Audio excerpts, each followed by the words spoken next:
আল্লাহ ফ্যাসিজমের কবর রচনা করে দাও। আল্লাহুম্মা জিন্না মিনান নার। আজকে ঐতিহাসিক 16ই জুলাই, আমরা সকলেই জানি শহীদ জুলাই শহীদ দিবস হিসেবে সারা দেশে এই দিনটি পালিত হচ্ছে গত বছর থেকেই। আজকের সেই দিন 2024 সালের 16ই জুলাই, যেদিন এই রংপুরের মাটিতে এই রংপুরের সন্তান বেগম রোকেয়া বিশ্ববিদ্যালয়ের অকুতোভয়ী ছাত্র আবু সাঈদ বৈষম্য বিরোধী ছাত্র আন্দোলনের একজন সমন্বয়ক হিসেবে শিয়া বাটার ও ভিটামিন ই সমৃদ্ধ লিলি বিউটি সোপ, তারুণ্যময় উজ্জ্বল ত্বকের জন্য। তৎকালীন স্বৈরাচারী শেখ হাসিনা সরকারের দমন নীতির বিরুদ্ধে দাঁড়িয়েছিলেন দুহাত প্রসারিত করে, এবং যিনি বুলেট বুকে নিয়ে শাহাদাত বরণ করেছেন, এবং আমাদের যেই গণ আন্দোলন থেকে গণ অভ্যুত্থান এবং বিপ্লবের দিকে যাত্রা, তার সূত্রপাত ঘটেছিল এই 16ই জুলাই আবু সাঈদের শাহাদাত বরণের মধ্য দিয়ে। আবু সাঈদ আমাদের শহীদদের ইমাম, এই জুলাই বিপ্লবের রুহানি নেতৃত্ব।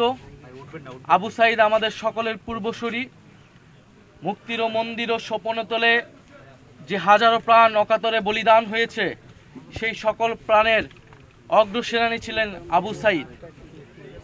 ফলে আবু সাঈদের এই শাহাদাত বরণকে আমরা আজকে গভীর শ্রদ্ধাভরে স্মরণ করছি। আমরা তার জন্য দোয়া করেছি। আবু সাঈদের শাহাদাত বরণ এই দিবসে শুধু আবু সাঈদকে নয়, আবু সাঈদের পাশাপাশি শহীদ মুগ্ধ, শহীদ ওয়াসিম, শহীদ ফারহান ফায়াজ, শহীদ নাইমা সুলতানা, শহীদ রিয়াগব, শহীদ হৃদয়চন্দ্র তরুয়া সহ যে হাজারো শহীদ, 1400 শহীদ হয়েছেন, এবং 30,000 যারা আহত যোদ্ধা রয়েছেন, আমরা সকলকে শ্রদ্ধার সাথে স্মরণ করছি আজকের এই দিনে। এবং আমরা স্মরণ করছি বৈষম্যবিরোধী ছাত্র আন্দোলনে আবু সাঈদের এই সাহসিকতা উদ্বুদ্ধিত হয়ে যে সকল শ্রমিক, পেশাজীবী এবং আমাদের যে সকল অভিভাবক, শিক্ষক, সাংবাদিক, আমাদের নারীরা, আমাদের আলেম সমাজ এবং আমাদের প্রবাসী ভাই বোনেরা যারা আন্দোলন, চিফ প্রসিকিউটরের দায়িত্ব সুপ্রিম কোর্টে সে আপিল যাতে দ্রুত সময়ের মধ্যে 60 দিনের মধ্যে শুনানি হওয়ার বাধ্যবাধকতা রয়েছে। আমরা কিন্তু কোনো আপডেট পাইনি, আজকের দিনে কোনো আপডেট আমরা পাইনি।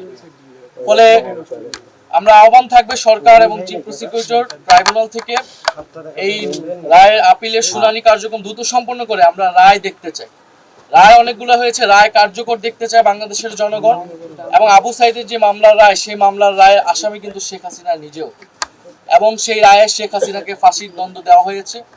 এবং আমরা আশা করব সরকার দ্রুত সময়ের মধ্যে শেখ হাসিনাকে দেশে এনে ফাঁসির রায় কার্যকর করবে, এবং অন্য সকল যে মামলার রায় আছে দ্রুত সময়ের মধ্যে সেই মামলার রায় প্রদান করে, রায় কার্যকর করে যারা জুলাই গণ অভ্যুত্থানে বিপ্লবে ভিকটিম রয়েছে, যে শহীদ পরিবাররা রয়েছে, তারা ন্যায় বিচার পাবে। দ্বিতীয়ত আসতেছে সংস্কার। আমরা মনে করি জুলাই গণ অভ্যুত্থানের এই বিপ্লবের সুফলকে সকলের কাছে পৌঁছে দিতে হলে রাষ্ট্র সংস্কারের কোনো বিকল্প নেই।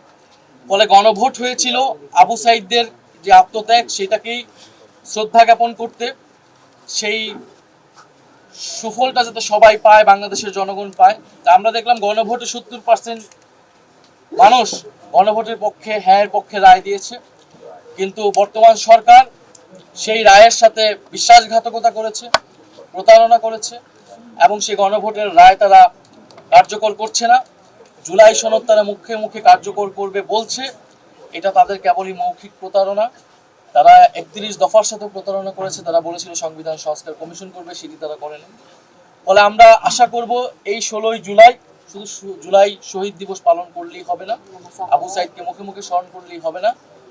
গণভোটের যে গণরায়, সেই রায়ের আলোকে রাষ্ট্র সংস্কার করতে হবে, এবং এদেশের যে দুর্নীতি, বৈষম্য দূর করে আমাদের নতুন বাংলাদেশ গঠন করতে হবে। আবু সাঈদের এই মৃত্যু দিবসে, জুলাই শহীদ দিবসে আমাদের এটাই প্রত্যাশা, এবং আমরা দোয়া করছি আমরা আবু সাঈদ যাতে বেহেশতে নসিব হয়, আবু সাঈদের শাহাদাত যাতে মহান আল্লাহ তাআলা কবুল করেন, আবু সাঈদের শাহাদাতের ওসিলায় যাতে বাংলাদেশের যে সমস্যা, বাংলাদেশের দুর্নীতি, বৈষম্য, সন্ত্রাস, চাঁদাবাজি, সেগুলো বাংলাদেশ থেকে চিরতরে দূর হয়। ওই যে মুক্তিযুদ্ধ বিষয়ক মন্ত্রী যেটা বললেন, এবং করবে এই প্রশ্নে সংস্কার, বিচার, ফ্যাসিবাদের বিলুপ্তি বাংলাদেশের স্বাধীন পররাষ্ট্রনীতি ইত্যাদি প্রশ্নে আমরা সরকার বিরোধী দল হিসেবে দেখি না। আমরা দেশের জনগণের পক্ষে, রাষ্ট্রের পক্ষে এক কাতারে দাঁড়ানো প্রস্তুত। কিন্তু আমরা সেরকম কোনো আলামত আমরা সরকারের কোনো আচরণে আমরা দেখতে পাচ্ছি না।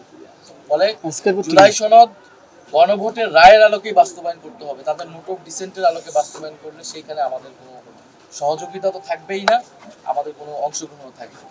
তিনি আন্দোলন করেছেন, সংগ্রাম করেছেন, জীবন দিয়েছেন রব্বুল আলামিন।